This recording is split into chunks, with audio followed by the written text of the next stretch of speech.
마태복음 19장 16절에서 22절까지입니다. 같이 봉독하십시다. 어떤 사람이 주께 와서 가로되 선생님이여 내가 무슨 선한 일을 하여야 영생을 얻으리까? 예수께서 가라사대 어찌하여 선한 일을 내게 묻느냐? 선한 일은 오직 한 분이시니라. 내가 생명에 들어가려면 계명들을 지키라. 가로되 어느 계명이 오니까? 예수께서 가라사대 살인하지 말라, 간음하지 말라, 도둑질하지 말라, 거짓 증거하지 말라, 내 부모를 공경하라, 내 이웃을 내 몸같이 사랑하라 하신 것이니라. 그 청년이 가로되 이 모든 것을 내가 지켰사오니 아직도 무엇이 부족하니까? 예수께서 가라사대 내가 온전하고자 할진대 가서 내 소유를 팔아 가난한 자들을 주라. 그리하면 하늘에서 보화가 내게 있으리라. 그리고 와서 나를 쫓으라 하시니 그 청년이 재물이 많음으로 이 말씀을 듣고 근심하며 가니라. 아멘. 영생, 이건 우리 인류의 숙제고 기독교의 핵심이에요. 모든 사람들의 소망이 영생이죠. 그러나 이 영생은 어디 있을까? 과연 내가 율법 안에 있을까? 복음 안에 있을까? 너무나도 분명한 답이죠. 당연히 복음 안에 있죠. 근데 많은 사람들이 율법에서 영생을 찾으려고 한다는데 문제점이 심각한 거예요. 기독교 신앙을 가졌음에도 불구하고. 우리 영생은 뭘까요? 아주 단순하죠. 이터널 라이프. 오래 사는 거예요. 영원히 사는 거예요. 죽지 않고 사는 거예요. 불로장생하는 거예요.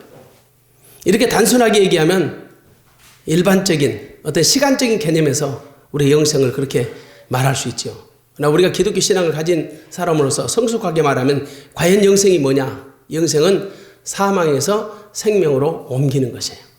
사망에서 생명으로 옮기는 것. 우리는 에베소서 보니까 2장 5절 보니까 죄와 허물로 죽었던 우리를 그리스도와 함께 살리셨어요. 죄와 허물로 우리는 이미 죽었어요. 아니, 날 때부터 죽은 자로 태어났다고 말하죠. 그런 나를 하나님의 은혜로 우리를 살리신 거예요. 그리고 우리 안에 하나님의 생명을 부여해 주시는 거예요. 그래서 이 영생은, 기독교적인 영생은 이제 단순하게 죽지 않고 오래 산다, 오래오래 산다. 이건 불신자도 오래 살아요, 영생은요. 그렇잖아요. 지옥도 영원히 죽질 않아요. 그러니까 지옥도 우리가 한자의 그 문맥으로만 보면 영원히 영생이죠. 뭐 믿음이 있든지 없든지 다 영생이죠. 우리가 단순하게 영생을 그렇게 얘기할 건가? 아니에요. 우리 기독교 신앙에서 말하는 영생은 하나님의 나라의 차원이에요. 구원과 관련이 있어요. 거듭남이에요. 죄사함이에요. 이게 영생이에요. 오늘 우리는 세상에서 가장 불쌍한 청년 하나를 만나게 될 것이에요. 마태복음 19장에 부자 청년이죠. 이 친구가 주님 앞에 나와가지고 선한 선생님 내가 무엇을 하여야 영생을 얻으리까? 이 접근 자체가 좀 이상하잖아요. 내가 무엇을 하여야? 이 영생은 구원과는 일맥상통합니다. 같은 내용이죠. 그런 차원에서 보면 사도행전 16장에 바울과 신라가 빌립보 감옥에 갇혔을 때 밤중쯤 되어 기도하고 찬미했더니 옥문이 열렸어요. 옥문이 열려서 이제 간수가 그 죄수들이 풀려난 걸 보고 깜짝 놀라서 바울 앞에, 신라 앞에 무릎을 꿇고 부복하면서 그렇게 묻습니다. 사도행전 10장 30절 보니까 선생들아 우리가 어떻게 하여야 구원 얻으리까? 우리가 어떻게 하여야? 그러더니 사도행전 16장 31절에 보니까 가로되 주 예수를 믿으라 그리하면 너와 내 집이 구원을 얻으리라. 거기서 말하는 구원이 오늘 이 부자 청년이 질문했던 영생과 같은 개념이에요. 그러니까 우리는 보통 영생에 대해서, 구원에 대해서 혹은 하나님의 나라의 시민된 자로서 우리가 그걸 접근할 때 우리가 무엇을 할까요? 어떻게 할까요? 이른바 방법론적으로 어떤 소유에 대한 개념으로 그렇게 우리가 접근한다는 거죠. 이게 문제점이에요. 계명을 지켜서 영생을 얻는 게 아니고 우리가 부득불 영생이 하나님의 은혜로 주어졌으므로 말미암아 이 계명을 지킨다는 이 원리를 모르는 거죠. 이게 접근 자체가 잘못돼요. 무엇을 어떤 계명을 내가 지켜서 영생을 얻습니까? 내가 이렇게 함으로 말미암아 하나님이 내게 그 반대급부를 주십니까? 영생이라는 반대급부를 주십니까? 라는 발상이에요. 이게 율법적인 발상이죠. 여러분, 세상에는 많은 종교가 있어요. 근데 기능적으로 분류하면 딱 두 가지예요. 하나는 자력 종교예요. 또 하나는 타력 종교예요. 기능적으로 두 종류밖에 없어요. 자력 종교는 뭐냐? 결국은 자기의 의로움으로 구원을 사는 거예요. 내 수고와 노력과 열심과 공로 의지하여 이른바 구원을 쟁취해내는 거예요. 모든 포커스가 자기로부터 출발돼요. 이것은 자력 종교예요. 내 힘과 내 능력과 내 의지를 발동하여 자기가 원하는 구원의 장소에 오르는 거예요. 그러니까 이른바 구원을 사는 거죠. 그러나 여러분, 기독교는 철저하게 타력 종교입니다. 내 힘 의지하면 아무것도 할 수 없어요. 오직 하나님의 전적인 은혜로 말미암아 부어지는 시혜, 혜택, 그것으로 얻어지는 영생, 구원 같은 거지요. 이게 세상의 모든 종교는 다 자력 종교예요. 자기 힘을 의지하고 자기 열심과 노력과 수고와 공력을 쌓아서 이른바 바벨탑을 쌓아가지고 절대자에 나가는 거예요. 그러나 여러분, 기독교는 전적으로 내 자신을 죽고 오직 예수 그리스도의 은혜로 말미암아 되어지는 종교죠. 내가 할 수 있는 게 아무것도 없잖아요. 무엇을 하나 우리 힘으로 할 수 있는 게 있다. 나의 힘으로 능으로 할 수 없는 것을 여호와의 신으로만 할 수 있는 거예요. 그래서 철저하게 타력 종교예요. 하나님을 의지하지 않고는 아무것도 할 수 없어요. 하나님이 주시는 능력 아니면 결코 어떤 일도 이루어지지 않아요. 그래서 기독교 신앙은 철저하게 타력 종교다. 그러니까 여러분, 대부분의 일반 종교는 다 자기 스스로의 힘을 빌어서 절대자 앞에 나가는 거예요. 그러니까 종교적인 열심이 대단하죠. 특심하죠. 같은 기독교 신앙 안에서도 이른바 이단이라고 치부비는 사람들, 우리와 그들의 종교성은요, 게임이 안 돼요. 정말로 이단에 함몰된 사람들은요, 얼마나 열심인지 몰라요. 이번에 코로나 사태도 사실 신천지 신앙 어지간하면 와야 될 거야. 만약에 일반적인 기독교 신앙 안에 신천지 같은 공격을 받는다면 아마 어지간한 교회는 다 힘없이 주저앉을지도 몰라요. 근데 신천지 신앙을 가진 사람, 우리 교회에도 관련된 사람이 있어요. 언니가 신천지에 빠져있는 분이. 오히려 지금 핍박의 시대라는 거예요. 오히려 지금 우리 교주 이만희가 핍박을 받는다는 거예요. 더 결속력이 강화돼요. 더 단단히 뭉쳐요. 오히려 여러분 봐보세요. 제이메스라는 정명석의 그 신앙이 오히려 탈퇴하는 사람이 많아졌다고 얼마 전에 매스컴이 나오더라고요. 제이메스라는 것이 신천지가 당하는 걸 보고 오히려 여러분 제이메스에 미쳐있는 사람들이 오히려 탈퇴를 많이 해요. 왜 그러냐? 교리가 보니까 똑같다라는 거예요. 자기들이 주장하는 교리와 신천지 교리가 똑같으라는 거예요. 아, 그래서 이단의 계보가 바로 다 이런 거구나. 아니, 그 사람들은 자기들이 신천지가 얻어먹는 걸 보고 자기들은 빠져나오는데 오히려 신천지는 더 결속력이 강화된단 말이에요. 이게 종교적인 특심이에요. 열심히 특심한 거예요. 근데 미안하지만 이런 신앙들이 사실상 정상적인 하나님, 사신 하나님을 믿는 우리들 안에 별로 없어요. 그러니까 좀 흔들어 보니까, 교회를 흔들어 보니까 그냥 슬그머니 꼬리를 낮추더라고요. 교회들마다 아주 심각해지잖아요. 이게 지금 우리 한국교회 현실이에요. 굉장히 강한 것 같지만 여리더라고요. 믿음이 있는 것 같지만 믿음이 없더라고요. 모르겠어요. 다른 교회는 모르겠지만 우리 교회 같은 케이스로 그래요. 아니, 다 그럴 거예요. 어떤 분이 유튜브 방송을 들으니까 이런 얘기를 하더라고요. 이제 어느 정도 코로나가 잠잠해져서 총동원주의를 선포했대요. 총동원주의를. 몇 주간에 걸쳐서 목회서신을 발송하고 이제 교구장들을 다 동원해가지고 이번 주에는 총동원주의를 했는데, 그렇게 독려를 하고 예배, 현장 예배에 참여를 시켰지만 3분의 1도 안 모이더라는. 수천 명이 되는 교회에서. 이게 당분간 오래 갈 것 같습니다. 상당히 오래 갈 것 같습니다. 최소한도 금년 정도까지는 이렇게 가지 않을까라는 예측이 저만의 어떤 예측일까요? 아마도 우리가 동일하게 가질 수 있는 것들이에요. 이렇게 우리가 지금 살고 있어요. 그러니까 이단에 빠진 사람들 혹은 이방종교에 빠진 사람들은 종교성이 대단해요. 우리는 그들과 비교가 안 된다고요. 왜냐? 그 사람들은 다 자력 종교거든요. 자기들의 공로를 쌓고 자기들의 의지를 발동하여 자기들의 수고와 열정을 가지고 절대자 앞으로 나가는 거예요. 그리고 그 절대자로 인하여 은혜를 받는 거예요. 자기들이 원하는 것을 얻는 거예요. 기독교 신앙은 절대 아니에요. 나와 세상은 간것도 없고 구속한 예수님의 은혜로만 되어지는 종교, 이른바 그것을 절대화, 하나님의 절대적인 주권을 믿는 종교, 바로 그것이 기독교 신앙이에요. 여러분, 우리가 하나님의 은혜로 말미암아 주어지는 선물이 영생이기 때문에 우리가 할 수 있는 것, 우리 어떤 선한 의지나 우리 열심이나 수고와 공력은 아무것도 없어요. 우리가 구원받기 전에 우리의 그 상태가 어떠했는지, 로마서 5장 6절, 우리가 아직 연약할 때, 로마서 5장 8절, 우리가 아직 죄인 됐을 때, 로마서 5장 10절, 우리가 원수 됐을 때 우리를 위하여 하나님의 아들 예수 그리스도가 십자가에 죽으시고 자기 사랑을 확증하셨다.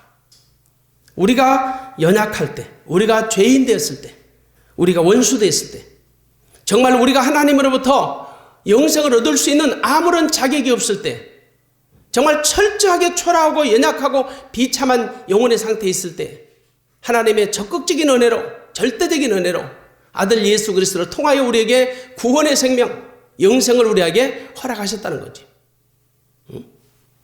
그런데 모든 사람들이 그 영생을 어디서 찾는가? 그래서 영생은 여러분, 하나님과 관계적인 측면에서 우리가 접근을 해야 해요. 이게 상속적인 차원이에요. 하나님의 절대적인 은혜로 부어지는, 상속되는 하나님의 선물이라고요. 그렇지 않고 어떤 우리의 행위를 가지고, 우리의 어떤 의지를 발동하고, 우리의 어떤 행적을 가지고 그 반대적으로 주어지는 선물이라고 생각하거나 우리가 취득하는 어떤 열매라고 생각하면 그것은 절대 기독교 신앙이 아니에요. 아니, 그것은 영생일 수가 없어요. 성경이 말하는 영생은 그게 아니기 때문에. 오늘 본문에 보니까 이 부자 청년이 영생을 찾으러 주님께 나왔어요. 그런데 이 부자 청년이 지금 영생을 어디서 찾는가? 세상의 모든 종교가 자기들만의 영생 교리를 주장합니다. 그런데 그들 가운데 과연 영생이 있느냐? 세상에 영생이 있을까요? 없죠. 당연히 없죠. 왜? 예수 그리스도 외에는 구원받을 만한 다른 이름을 주신 적이 없기 때문에요. 예수 그리스도가 없으면, 예수 그리스도 이름 외에는 우리에게 영생을 주실 수 없어요. 그러니까 예수 밖에서 영생을 찾는다는 것은 하나님을 알지 못하는 악한 사람들이고 미련한 사람들이고 불법한 사람들이에요. 영생이 무엇일까요? 영생이 뭐냐? 영생의 본질을 우리가 알아야 합니다. 제가 아까 소두에 말씀하는 것, 영생은 죽지 않고 오래 사는 것, 영원히 사는 것, 이거 학문적으로는 그렇게 시간적인 개념으로 얘기할 수 있지만은 사실상 우리 믿음 안에서 봤을 때 영생은 사망에서 생명으로 옮겨가는 거예요. 사망에서 생명으로 옮겨가는 것, 이게 영생이란 말이에요. 영생의 본질은 성부 하나님과 예수 그리스도를 아는 것입니다. 자, 요한복음 17장 3절에 보면 영생은 곧 유일하신 참 하나님과 그의 보내신 자 예수 그리스도를 아는 것이다. 하나님과 예수님을 아는 거예요. 예수님을 알면 하나님을 알지요. 하나님을 알면 예수님을 알게 돼 있죠. 왜? 하나님과 예수님은 하나이세요. 한 분이세요. 한 분 한 하나님이시라고. 그러므로 여러분, 영생은 정말 하나님의 성품을 아는 것이고 하나님의 섭리를 아는 것이고 하나님의 섭리가 예수 그리스도 안에 있기 때문에 예수 그리스도를 아는 거예요. 여기서 안다라고 하는 것은 단순하게 이름만 아는 게 아니죠. 지적인 동의를 가지고 안다라고 얘기하지 않아요. 성경에서 말하는 안다라고 하는 것은 여기는 헬라어 기노스코. 이 기노스코는 뭐냐? 히브리어로는 야다라는 게 있어요. 야다. 안다. 창세기 4장 1절에 보면 아담이 그 안에 하와와 동침하며 그랬어요. 아담이 그 안에 하와와 동침하며. 이 동침이라는 단어가 야다예요. 아무나 여러분 남자가 여자하고 동침하지 않잖아요. 정말 사랑하기 때문에 동침하잖아요. 아니, 부부이기 때문에 동침하잖아요. 이게 사실은 야다라는 단어가 성적인 단어예요. 쉽게 말해서 하룻밤 자면서 그 모든 신체에 보이지 않는 구석구석을 다 탐닉해가고 알아가는 거예요. 남들이 모르는 비밀한 것까지 다 깨닫는 거예요. 이게 야다예요. 아담이 하와와 동침했던 이 동침이라는 단어가 야다인데 이게 기노스코, 헬라어로는 기노스코예요. 오늘 하나님과 아들 예수 그리스도를 아는 것이 영생이라고요. 그럼 그러면 이 영생이 어디 있을까요? 과연 영생이 어디 있습니까? 로마서 6장 23절에 보면 죄의 삭은 사망이요 하나님의 은사는 그리스도 예수 우리 주 안에 있는 영생이니라. 예수 그리스도 안에 있는 거예요. 예수 안에 있는 거예요. 당연히 요한 1서 5장 12절 같이 한번 봅시다. 요한 1서 5장 12절 아들이 있는 자에게는 생명이 있고 하나님의 아들이 없는 자에게는 생명이 없느니라.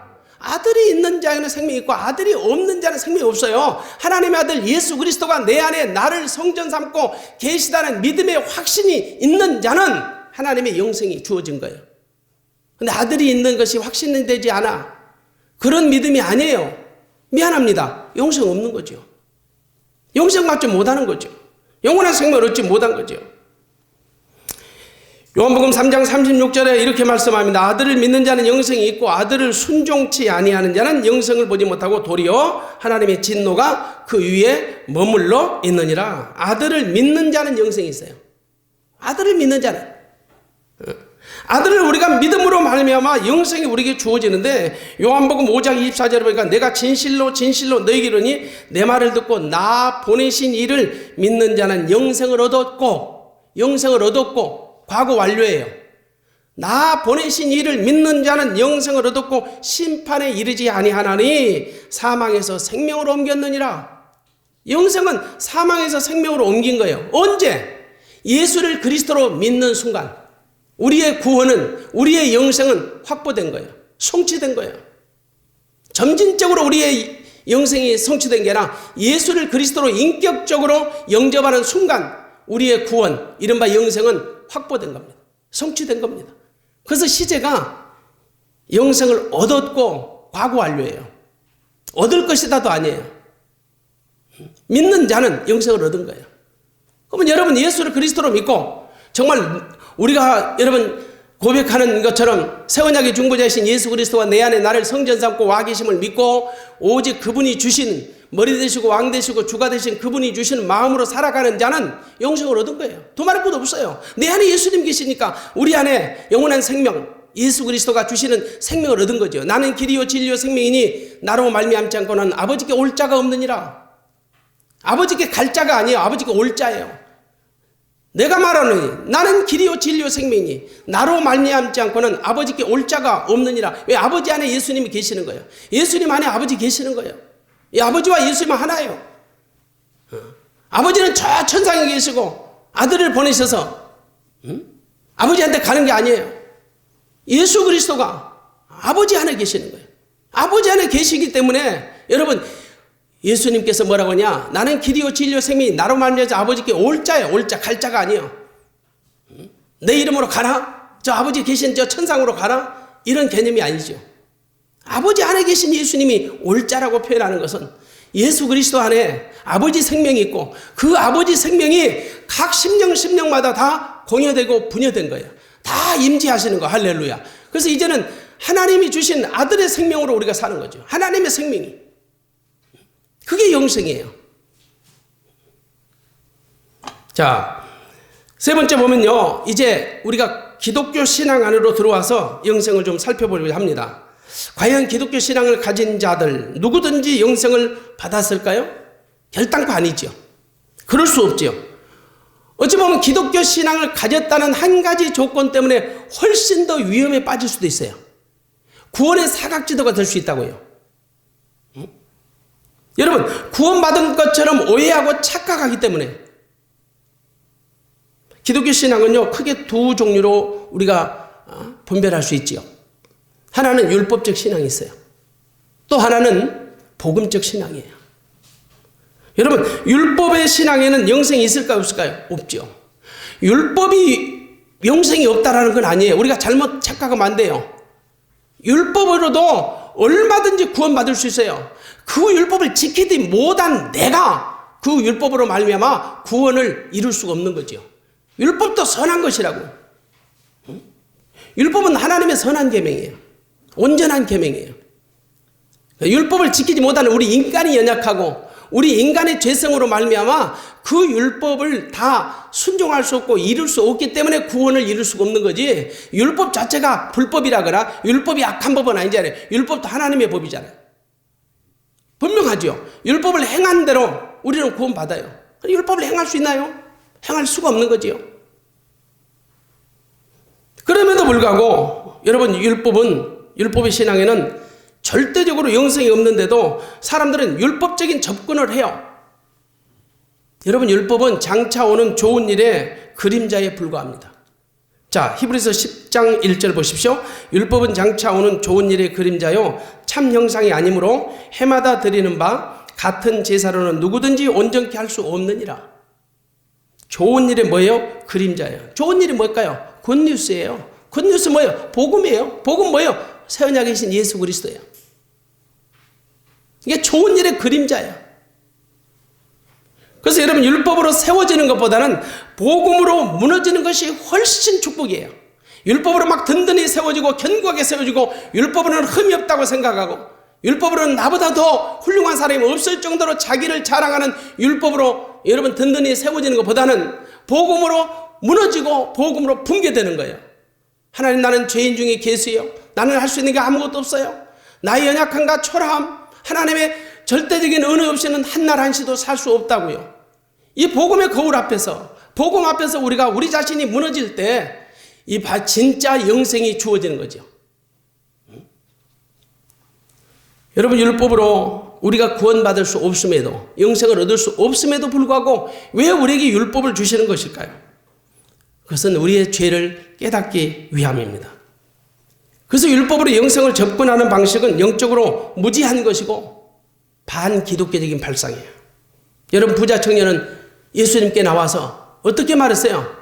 무슨 선한 일을 하여야, 무슨 선한 일 하여야 영생을 얻습니까? 구원을 얻습니까? 그렇게 질문했어요.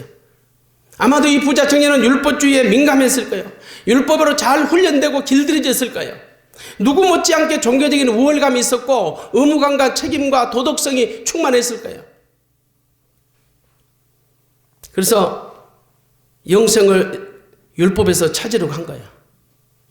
율법은 육신의 생명에서 하나님의 법을 지키려고 힘쓰고 애쓰는 것입니다. 그러므로 육신으로서는 하나님을 기쁘시게 할 수가 없습니다. 하나님의 의를 이루어드릴 수도 없습니다. 다만 율법이 할 수 없는 그것을 복음이 하신다는 거예요. 율법이 할 수 없는 그것을 복음이 하신다. 로마서 8장 3절에서 4절 보니 율법이 육신으로 말미암아 연약하여 할 수 없는 그것을 하나님은 하시나니, 율법이 할 수 없는 것을 하나님이 하시는 거예요. 율법으로서 연약한 사람들이 할 수 없는 그것이 뭘까요? 오늘 우리가 주제로 다루고 있는 영생의 문제, 구원의 문제, 거듭남의 문제, 죄사함의 문제, 하나님의 나라의 시민이 되는 이런 문제들, 이 문제를 율법이 사람으로 말미암아 연약하여 할 수 없는 그것을 하나님만 하신다. 하나님이 하신다는 거예요. 그 영생은 어디 있냐? 하나님의 은혜 가운데 아들 예수 그리스도를 통하여 우리에게 부어지는 것이죠.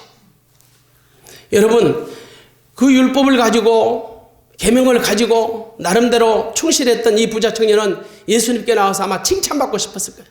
예수님, 나 이런 사람이에요. 나 최소한도 이렇게 내가 흠없고 점없이 티 없이 살았다고요. 이렇게 자랑하고 싶었는지 몰라요. 아니, 예수님으로부터 인정받고 싶었는지 몰라요. 그는 그렇게 와서 질문한 거예요. 주님 앞에서 자신의 의로움을 과시하고 싶은 청년에게 주님이 대답하십니다. 예수께서 가라사대 내가 온전하고다 할진대 가서 내 소유를 팔아 가난한 자를 주라. 그리하면 하늘에서 보화가 내게 있으리라. 그리고 와서 나를 쫓으라 하시니 21절입니다. 여러분, 주님의 답변은 온전함 그리고 구제였어요. 온전함과 구제, 이게 사랑이에요. 여러분, 사랑이 복음의 결론이에요. 율법도 사랑이에요. 복음도 사랑이에요. 율법으로 우리가 지킬 수 없기 때문에 사랑을 이루어지지 못한 거예요. 복음의 은혜로 말미암아 우리는 여러분 사랑을 실천할 수 있는 은혜가, 그런 능력이 우리 안에 부어지고 있는 거예요. 율법도 사랑이고 복음도 사랑이라고요. 저는 제가 한번 말씀드린 게 있어요. 여러분, 복음에서 사랑을 빼면 뭐가 돼요? 율법이 돼요. 율법에다가 사랑을 더하면 복음이 돼요. 사랑이 최고예요. 하나님의 사랑이 우리에게 부어지는 것이 영생의 뭐요? 영생이에요. 이 청년에게는 하나님의 사랑이 없었던 거예요. 왜냐하면 철저한 율법주의자였으니까. 율법주의자들은 하나님의 사랑을 알 수가 없어요. 하나님의 사랑을 알면 율법의 옷을 벗게 돼 있어요. 율법의 때를 다 벗겨내게 돼 있어요. 그리고 복음을 만나는 게 정상이에요. 왜냐하면 율법은 복음을 만나는 몽학선생이거든요. 징검다리라고요. 복음이신 예수 그리스도가 이 땅에 오시기 전에 복음을 만날 수 있는 길을 닦아놓은 법이 율법이에요. 결국은 복음 만나라고 우리에게 부어진 법이 율법이라고. 그러니까 여러분 율법의 열차를 빨리 복음의 열차로 갈아타야 해요. 율법의 옷을 벗어야 해요. 그리고 복음의 새 옷을 입어야 해요. 그리스도로 옷 입어야 해요. 이게 진짜 영생이 이루어지는 거예요. 이게 바로 영생이지요. 여러분 주님의 답은 결론은 복음이에요. 복음으로 영생의 답을 하고 계시는 거예요. 여러분 복음이 행위 언약이 아니잖아요. 은혜의 언약이잖아요.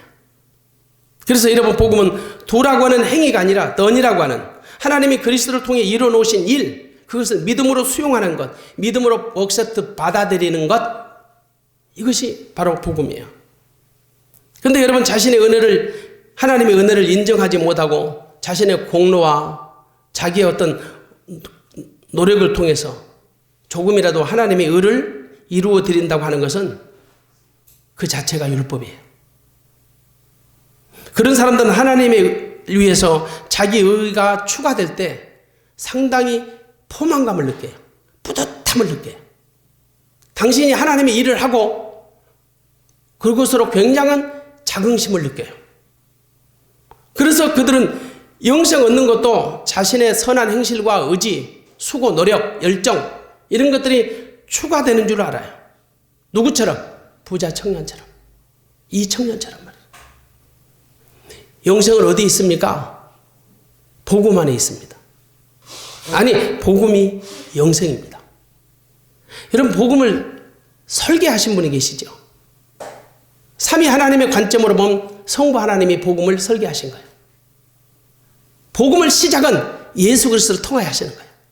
마가복음 1장 1절에 보니 여러분 하나님의 아들 예수 그리스도 복음의 시작이다.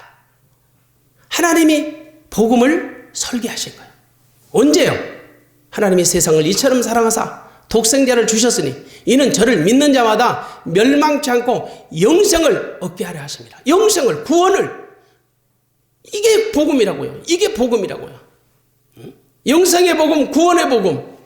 뭘 통해서? 예수님을 통하여. 하나님이 다 작정, 하나님의 섭리 속에 하나님이 다 설계하셨던 거지. 그러나 그 설계를 누구를 통해 하시는 거예요? 예수 그리스도. 당신의 품 안에 있는 아들 예수 그리스도를 통하여 하시는 거예요. 저의 신앙의 확신은 뭐냐? 하나님이 못 하시는 게 있어요. 아들이 없으면 아무 일도 못 하셔요. 하나님이 안 하시는 게 있어요. 아들이 없으면 어떤 일도 안 하세요. 하나님은 다 아들을 통해서 하세요. 또 다른 차원에서 말합니다. 아들 예수 그리스도도 못 하는 게 있어요. 하나님이 없으면 아무 일도 못 해요. 안 하시는 게 있어요. 하나님이 없으면요 아무 일도 안 하세요. 하나님이 예수님을 통해서, 예수님이 아버지를 통해서, 예수님은 이 땅에 오셔서 오직 하나님의 뜻을 이루어 드셔요. 그것이 예수님이 이 땅에 오신 목적이었어요. 아버지 뜻은 뭐냐? 이 세상을 구원하시는 계획이에요. 세상을 이처럼 사랑하시는 거예요. 그래서 아들을 보내서, 아들을 속죄 제물로 보내서, 화목 제물로 보내서 하나님과 우리 사이에 내어졌던 담을 헐고 오직 하나님과 영적인 거룩한 소통, 관계로 이어서 하나님의 자녀됨, 이른바 영원한 생명을 우리에게 부여해 주시는 것, 이것이 하나님의 계획이에요. 이게 하나님의 구원 계획이에요. 그런데 예수님을 통해 사신다는 거예요. 예수 그리스도가 없으면 안 돼요. 오직 예수예요. 그래서 오직 예수예요. 그래서 복음 안에 영생이 있는 거예요. 영생이 복음이 되는 것이에요. 결론을 맺으려고 합니다. 영생은 율법의 칼로 찌르고 복음으로 치료하는 하나님의 선물이에요. 율법으로 찔러야 해요. 자, 청년은 주님으로부터 칭찬받을 것으로 기대했을 거예요. 왜? 나름대로 도덕적이고 윤리적이고 완벽한 삶을 살았다고 자부했으니까요.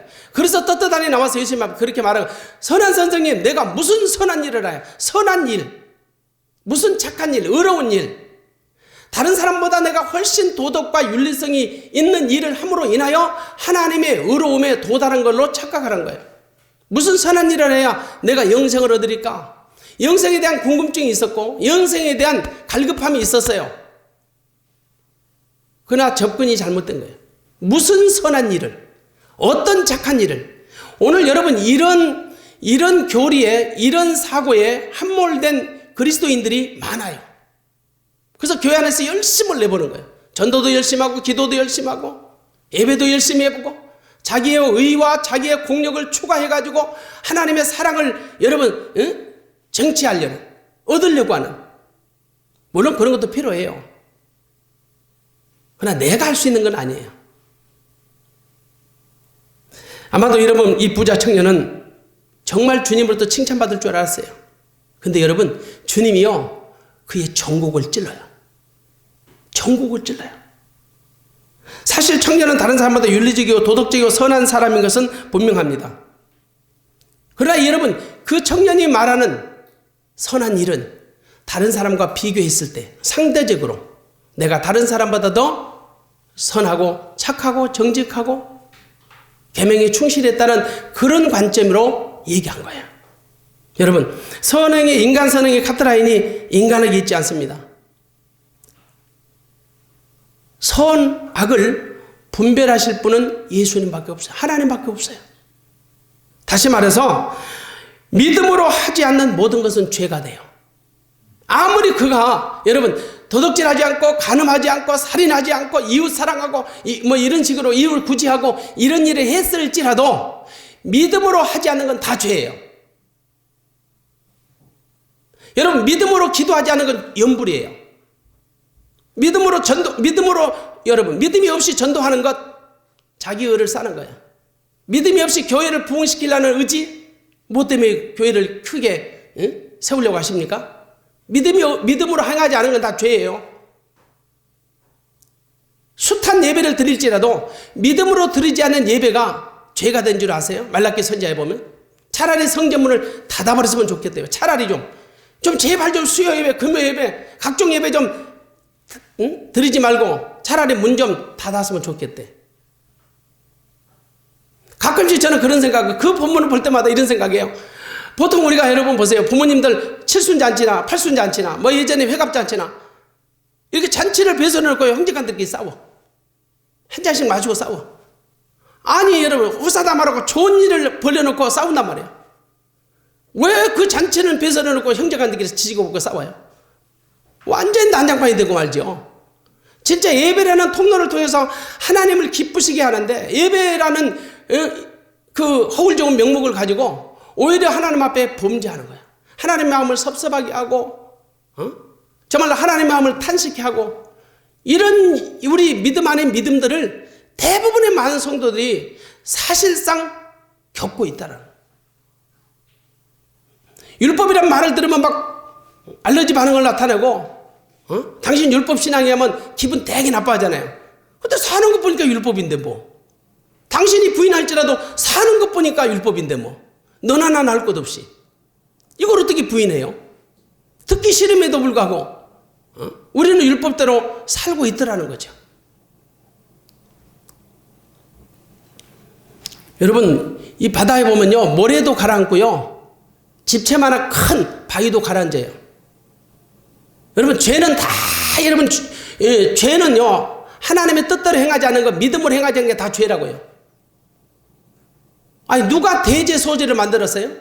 뭐가 대제고 뭐가 소제예요? 이건 카톨릭 신앙의 발상이에요. 카톨릭에는 대제가 있고 소제가 있어요. 용서받을 수 없는 죄는 대제예요. 용서받을 수 있는 죄는 소제예요. 심지어 여러분 십계명에서도 대제 소제를 나눠요. 살인하는 건 대제예요. 도적질하는 것은 소제예요. 사람을 두드러 팹니다.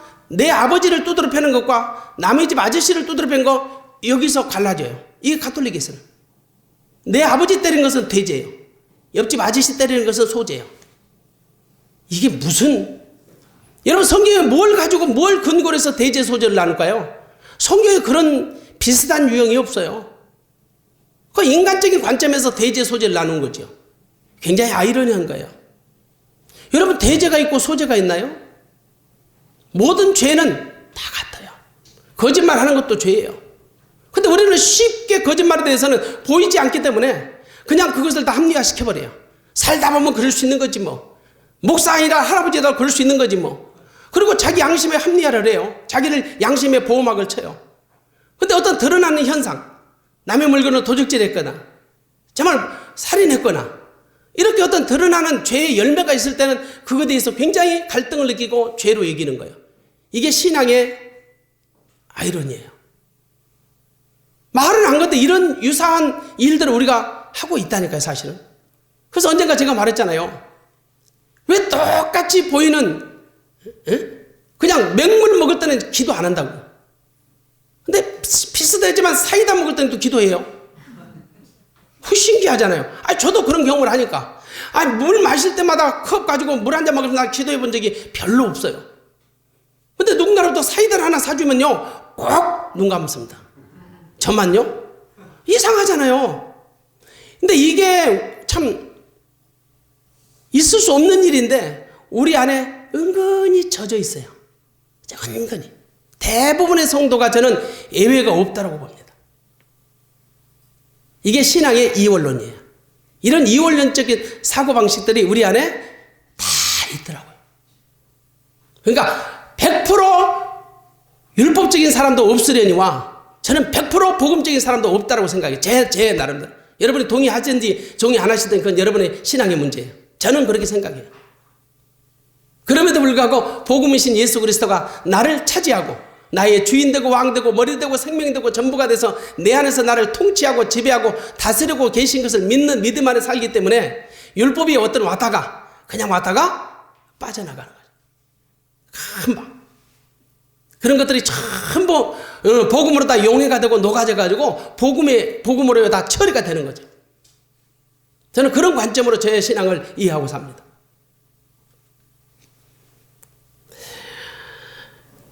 율법은 자기 죄가 드러나지 않으면 절대 복음을 만날 수 없어요. 율법은 하나님의 거룩한 법이에요. 로마서 7장 12절은 이러보건대 율법도 거룩하며 계명도 거룩하며 의로우며 선하도다. 율법은 선한 거예요. 의로워요. 율법을 지키지 못하는 우리가 의롭지 못하고 우리가 선하지 못하고 우리가 할 수 없는 거예요. 여러분, 죄를 알지 못하는 사람에게 어떻게 복음이 필요할까요? 세 번째죠. 율법의 역할은 죄를 알게 하고 깨닫게 하는 기능이에요. 율법이 없으면 죄가 죄인지를 몰라요. 로마서 7장 7절에 그런즉 우리가 무슨 말하리요? 율법이 죄냐? 그럴 수 없느냐? 율법이 죄냐? 그럴 수 없다. 율법은 죄가 아니다 이 말이에요. 율법으로 말미암지 않고는 내가 죄를 알지 못하였으니 곧 율법이 탐내지 말라 하지 않았으면 내가 탐심을 알지 못하였으리라. 율법이 죄가 아니라 율법은 죄를 죄로 인정해주는 기능, 역할이기 때문에 그것으로 율법은 효력이 다 발생되는 거예요. 여러분, 예수님은요 율법의 칼로 그 청년의 전곡을 찔렀어요. 심장을 찔른 거예요. 뭐라고 하시세요? 계명을 지키래요. 계명을 지키래요. 사실 계명이 율법이거든요. 율법 지켜라 이 말이에요. 아니 예수님이 율법을 지키라고 계명을 지키라고 하신 의도가 뭘까요? 결국은 검을 든 자는 검으로 망해요. 율법으로 충만한 자에게 율법으로 찔러서 네가 율법으로 달아봤을 때 네가 율법을 얼마나 지키고 네가 얼마나 율법으로 완전한 자인지 한번 네 스스로 한번 판단해 보라는 거예요. 그래서 율법의 칼로 찔러주는 거예요. 율법의 칼로. 그러나 율법의 칼로 찌른 목적이 뭘까요? 결국은 복음으로 치료하시기 위해서 복음 만나라고, 예수 만나라고, 그래서 영생을 확복해 하기 위해서. 여러분, 그래서 예수님이 계명을 지키라고 말씀하시는 거예요. 또 다른 법을 주시기 위해서 말입니다. 그 부자 청년이 율법으로 자신을 보고 자신 안에 감춰진 죄를 보고 깨닫게 한 후에 또 다른 법을 주시기 위해서 말입니다. 또 다른 법이 뭘까요? 또 다른 법이 바로 복음이에요. 이른바 새 언약의 중보자신 예수 그리스도를 통한 복음. 이게 또 다른 법이에요. 여러분, 청년은 재물로 인하여 근심하다가 주님 곁을 떠나고 말았습니다. 주님 앞에서 끝까지 율법의 옷을 벗지 못한 이 부자 청년은 어찌 보면 세상에서 가장 불쌍한 영혼인지 모릅니다. 그때 주님이 부자가 천국에 들어가기가 어렵다고 말씀하셨습니다. 그러자 그 소리를 듣고는 제자들이 듣고 심히 놀라서 가로되 그런즉 누가 구원을 얻을 수 있으리까? 25절에 그렇게 물어봐요. 그러자 예수님께서 하신 말씀이에요. 예수께서 저희를 보시며 가라사대 사람으로서는 할 수 없으되 하나님으로서는 다 하실 수 있느니라. 할렐루야. 여러분, 구원은, 영생은 하나님이 하신 일이야. 영생은 복음 안에 있습니다. 그리고 하나님의 일입니다. 어떤 사람이나 어떤 종교도 영생을 줄 수가 없습니다. 오직 예수 그리스도를 통해서 하나님이 은혜로 주시는 선물입니다. 우리는 그 하나님의 전적인 은혜로 말미암아 예수 그리스도를 통하여 우리 안에 구원이 확보되어 있고 이제 우리가 할 수 있는 일은 그 영생을 풍성하게 누리는 것입니다. 풍성하게 누리는 겁니다. 생명은 있으려되 어떤 사람은 산소호흡기를 끼워야 간신히 생명을 연명하는 자도 있어요. 중간재실에 가면 여러분 산소호흡기 떼버리면 금방 끝나는 사람이 있단 말이에요. 물론 그 사람도 지금 살아있어요.